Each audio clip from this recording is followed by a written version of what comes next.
وادی کشمیر میں مرکزی سرکار کی جانب سے ایک غیر معمولی فیصلے میں مزید 100 اضافی فورسز کمپنیاں تعینات کی جائیں گی، جس کا حکم نامہ سوشل میڈیا پر وائرل ہو گیا ہے، جن میں CRPF کی 50، BSF کی 10، SSB کی 30 اور ITBP کی 10 کمپنیاں شامل ہیں۔ حکم نامے کے بعد وادی کے مین سٹریم لیڈران سمیت عوام میں شدید تشویش کی لہر دوڑ گئی ہے کہ آیا یہ کمپنیاں کیوں منگوائی گئی ہیں۔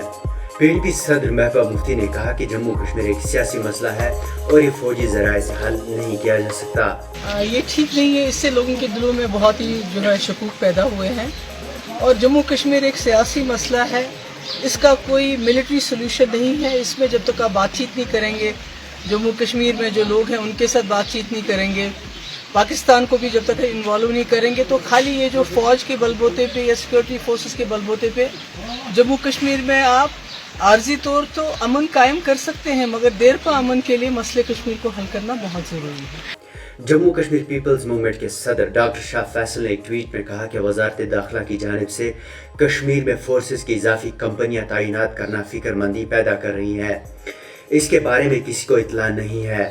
ساتھ ہی انہوں نے کہا کہ اس بات کی افواہ ہے کہ وادی میں کچھ بڑا بھیانک ہونے والا ہے۔ پھر سوالیہ انداز میں لکھتے ہیں کہ کیا یہ 35A کے متعلق ہے؟ پیپلز کانفرنس کے چیئرمین سجاد غنی لون نے کہا کہ ایسے اقدامات سے ہندوستان کے دشمنوں کو فائدہ ہی ملے گا۔ تو میں صرف اتنا کہنا چاہوں گا کہ کچھ نہیں ہونے والا ہے اس سے۔ جو لوگ ہندوستان کے دشمن ان کو تو فائدہ ہی ملے، لیکن جن لوگوں نے یہاں کانسٹیٹیوشن پر حلف اٹھایا، جو مین سٹریم پارٹیاں ہیں، جو سمجھتی ہیں کہ ان کی تقدیر ہندوستان کے ساتھ جڑی ہوئی ہے، یہ ان کے لیے ان کی کریڈیبلٹی ہے۔ حکم نامے میں بتایا گیا ہے کہ وادی میں انٹیلیجنس گرڈ کو مضبوط کرنے اور مجموعی طور پر امن و قانون کی صورتحال برقرار رکھنے کے لیے فورسز کی 100 اضافی کمپنیاں تعینات کرنے کا فیصلہ کیا گیا ہے۔ اگر دیکھا جائے تو یہ فیصلہ قومی سلامتی کے مشیر اجیت دوول کے 3 روزہ وادی خفیہ دورے کے بعد لیا گیا ہے۔ اجیت دوول نے وادی میں سینئر پولیس افسران سے ملاقات کی اور امن و قانون کی صورتحال کا جائزہ لیا۔ وہیں NDTV کے مطابق DG پولیس جموں کشمیر دلباغ سنگھ نے کہا کہ انہوں نے پہلے ہی شمالی کشمیر میں فورسز کی تعیناتی کے لیے درخواست کی تھی۔ ان کے مطابق شمالی کشمیر میں فورسز کی تعداد کم ہے، جس کے لیے ہمیں فورسز مزید چاہیے۔ آپ کو بتا دیں، عوام میں تشویش کی لہر دوڑنے کی وجہ جب مارچ میں جماعت اسلامی پر پابندی عائد کی گئی تھی، تب بھی پابندی سے پہلے مزید 100 اضافی کمپنیاں تعینات کی گئی تھی، اور اس کے بعد امرناتھ یاترا کے لیے 40,000 مزید CRPF اہلکار یاتریوں کی حفاظت کے لیے منگوائے گئے تھے۔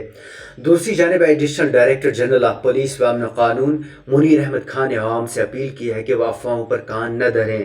100 اضافی کمپنیاں بلدیاتی انتخابات کے دوران وادی میں تعینات کی گئی ٹریننگ کمپنیوں کی جگہ لے گی۔ ان کے مطابق اس وقت 200 ٹریننگ کمپنیاں وادی میں موجود ہیں، جنہیں مرحلہ وار طریقے سے واپس بھیجا جائے گا۔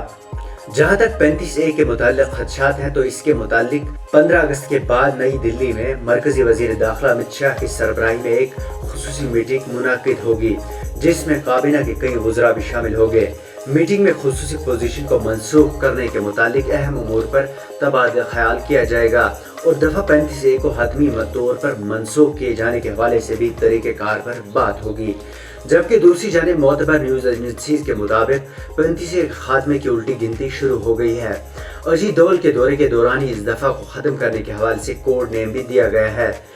اس دفعہ کو ختم کرنے کے حوالے سے سپریم کورٹ میں کئی عرضیاں داخل کرائی گئی ہیں، جن پر سماعتیں جاری ہیں۔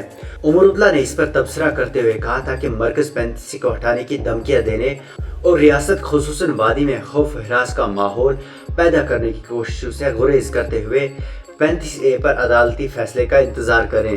اب یہ اگلے 1 مہینے کے اندر ہی پتہ چل پائے گا کہ ان اضافی کمپنیوں کو کس مقصد کے لیے تعینات کیا گیا ہے۔ بیورو رپورٹ، خبر اردو۔